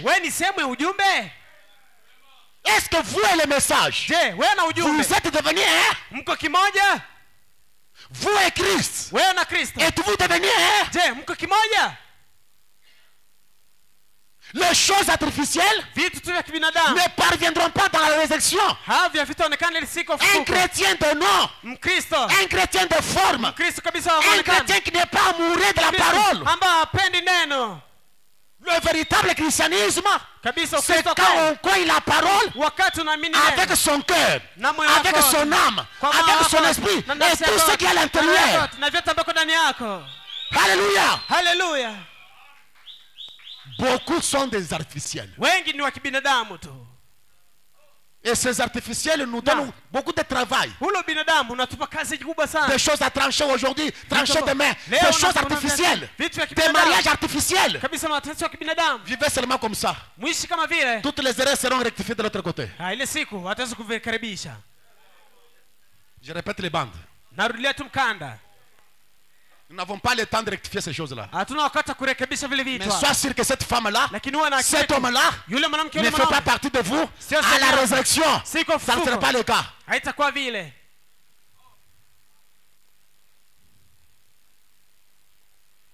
Nous sommes préoccupés par la beauté. Et nous oublions la vraie beauté que Dieu demande. Dans les messages, la manière d'un vrai prophète prêcha sondé. Aujourd'hui, on est si intéressé à savoir si nous portons de bons habits, si les cheveux sont bien peignés, si le visage est propre, mais il y a moins. Nous oublions l'être intérieur. Nous oublions l'être intérieur. La beauté de l'âme. Nous oublions cela. Ce qui nous intéresse, ce sont les habits. Ce qui nous intéresse, ce sont les coiffures. Ce qui nous intéresse, ce sont les chapeaux. Ainsi de suite. La peau. Mais l'être intérieur est dans quel état? Menteur, menteuse, voleur, tricheur, calomniateur, médisant.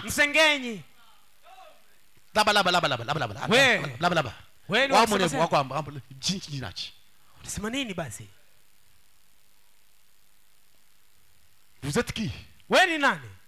Je vous ai dit la fois passée que chaque personne dans l'église est tout un messager. Soit vous êtes le messager de Satan, ou soit le messager de Dieu, mais dans l'église. Mais quel genre de nouvelles vous répandez parmi les gens? Ce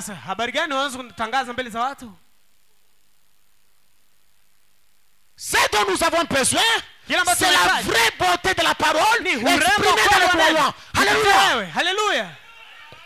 Des hommes et des femmes qui peuvent vivre de telle manière qu'on puisse les regarder et dire: j'aimerais être comme ce frère, j'aimerais être comme cette femme. Il y a une beauté que Frère Branham appelle la beauté éternelle. C'est cette beauté éternelle que j'aimerais transmettre à l'église. Ce ne sont pas les bâtiments. Ce bâtiment va tomber. Ça doit rester. Ce ne sont pas les habillements. Les habillements ne comptent pas devant Dieu.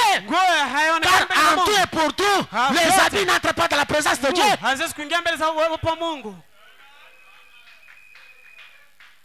Et aujourd'hui, vous vous gênez. Oh, je ne peux pas aller à l'église avec telle chemise. Je ne peux pas aller à l'église en babouche. C'est quoi ça?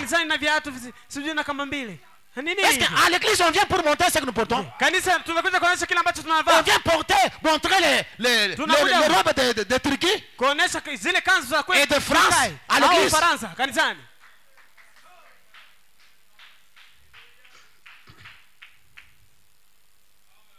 Dans Actes chapitre 2, verset 1 à 2.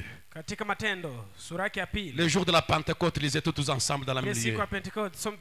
Tout d'un coup, il vient du ciel un bruit comme celui d'un vent impétueux.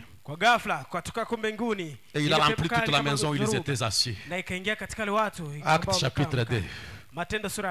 Dans Actes chapitre 4, verset 31. Quand ils eurent prié, les lieux où ils étaient rassemblés trembla.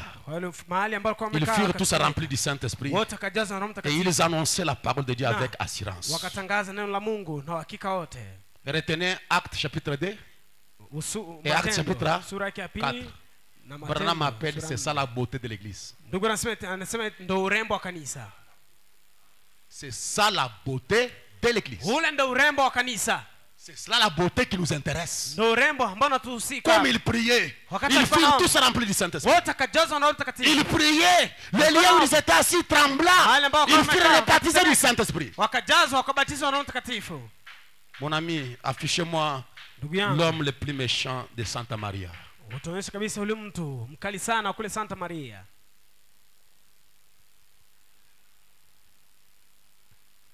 Frère Branham dit au paragraphe 83. C'est prêchant 62.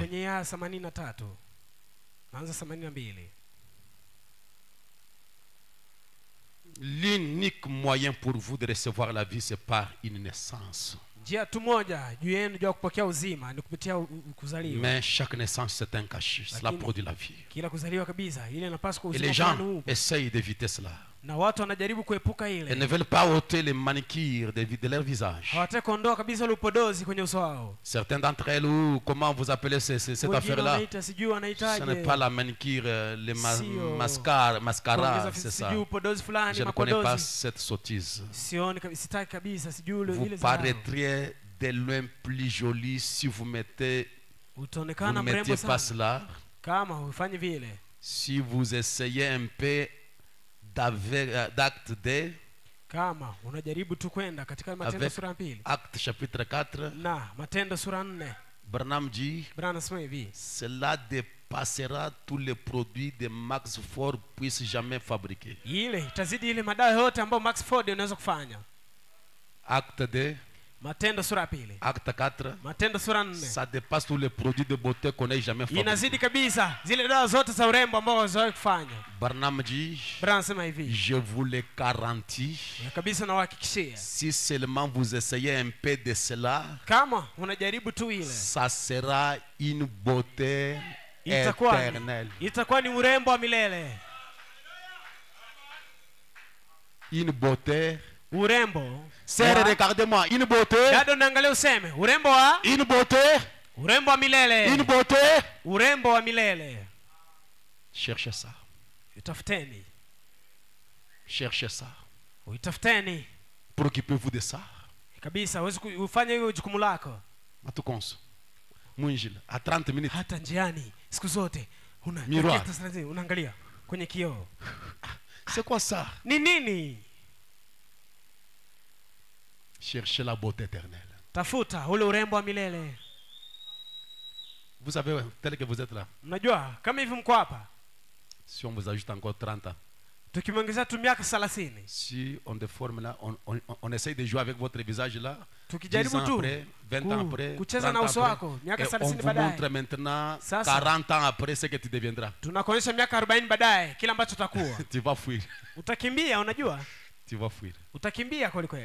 Cherchez la beauté éternelle. Le baptême du Saint-Esprit. La nouvelle naissance. Néné de nouveau, Dieu je te remercie. Néné de nouveau, Dieu je te remercie. Nom d'esprit et de sang, Dieu je te remercie. Nom d'esprit et de sang, Dieu je te remercie. Que la beauté de Jésus, sa pureté et son merveilleux amour soit vie à moi.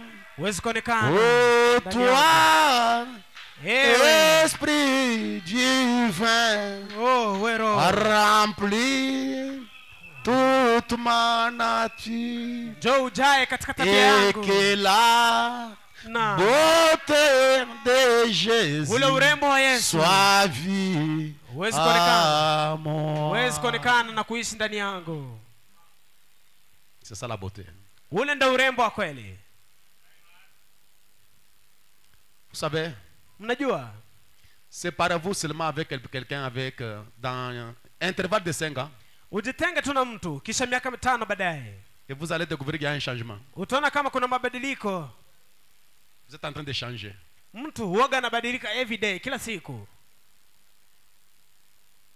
Frère Branham déclare un esprit doux. C'est ça la beauté. Lisez ensemble avec moi. Un esprit doux, calme, tranquille. C'est ce que cette femme avait, Esther. C'est ce qu'Esther avait lorsqu'elle s'est présentée devant le roi. C'est pourquoi elle avait dépassé les autres filles. C'est parce qu'elle s'était présentée parée d'un esprit doux. Calme. Calme. Un petit rien. Même les choses que tu ne comprends pas. Soyez calme. Un esprit doux, paisible. Un chrétien est paisible. Même quand on parle de mal de lui. Même s'il est ignoré dans la communauté. Il est paisible. Même si on ne le traite pas comme il faut. Il est paisible. C'est cette beauté-là. Vous donnez la paix, vous procurez la paix, et vous tranquillisez les esprits des autres.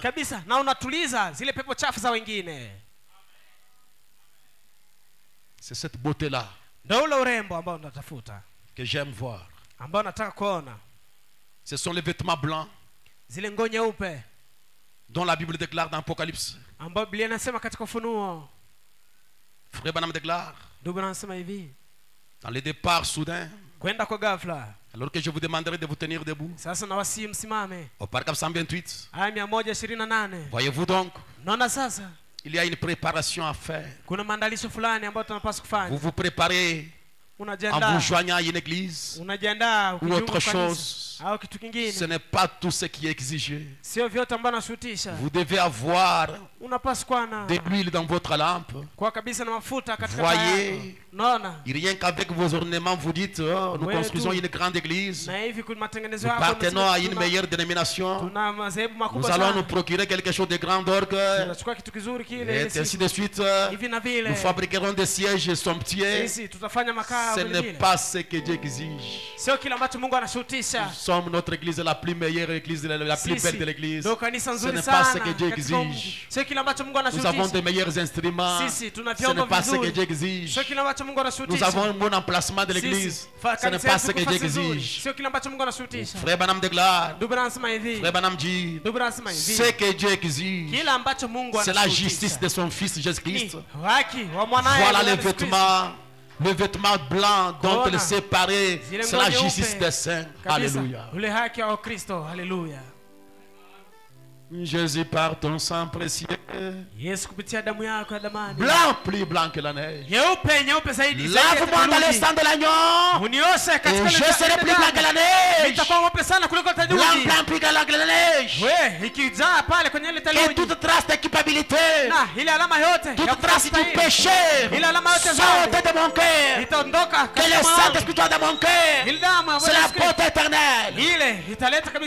Jésus par ton sang précieux, 112. Hosanna.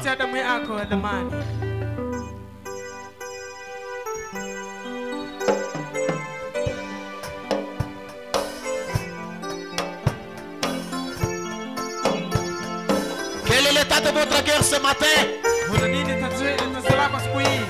Quelle est la beauté que vous avez ce matin, église? Est-ce qu'il est un bon bâtiment? Et seulement les bons amis que vous portez? Mais Dieu cherche une beauté éternelle.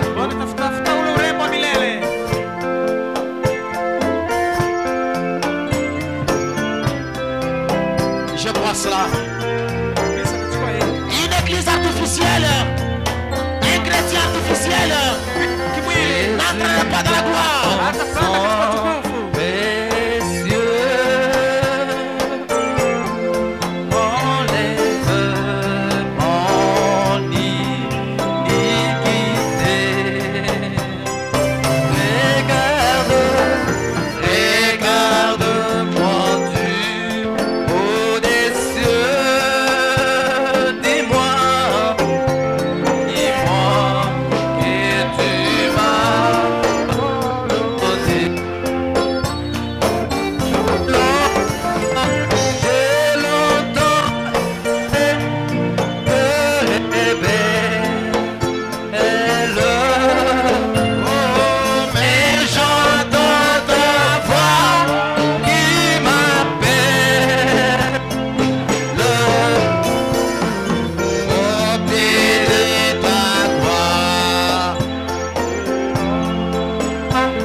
en silence.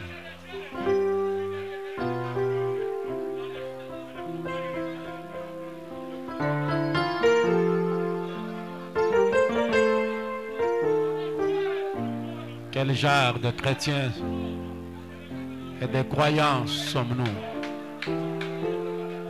Est-ce que nous sommes superficiels? Est-ce que nous sommes artificiels? Ou est-ce que nous avons la beauté de Christ à l'intérieur? Sommes-nous une partie de cet évangile? Êtes-vous déjà devenu la même chose avec les messages que vous croyez? Si tel n'est pas le cas, c'est encore artificiel. Et rien d'artificiel ne participera à la résurrection.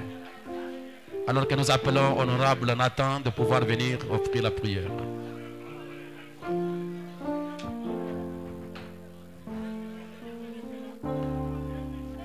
Suivons la prière. Nous prions le Seigneur. Bienveillant Père Céleste, notre Dieu et notre Roi. Tu es celui qui connaît l'état d'âme de tout un chacun, Seigneur Dieu de gloire. En venant à cet endroit, nous venons, Seigneur, pour devenir des meilleurs chrétiens, de meilleurs citoyens, de meilleurs voisins, être en tout des meilleures personnes, Seigneur. C'est pour cela que ta parole est proclamée. Oh Dieu, il est dit que ta parole ne peut pas retourner à toi sans avoir atteint le but pour lequel tu l'envoies. Tu es celui qui veut nous façonner pour que nous soyons, Seigneur, véritablement cette épouse de Jésus-Christ. C'est pour cela que tu envoies ta parole. Seigneur, tu veux enlever de nous toutes les choses artificielles. Seigneur, nous ne voulons pas, ô Dieu de gloire, être des chrétiens artificiels, ô Dieu de gloire.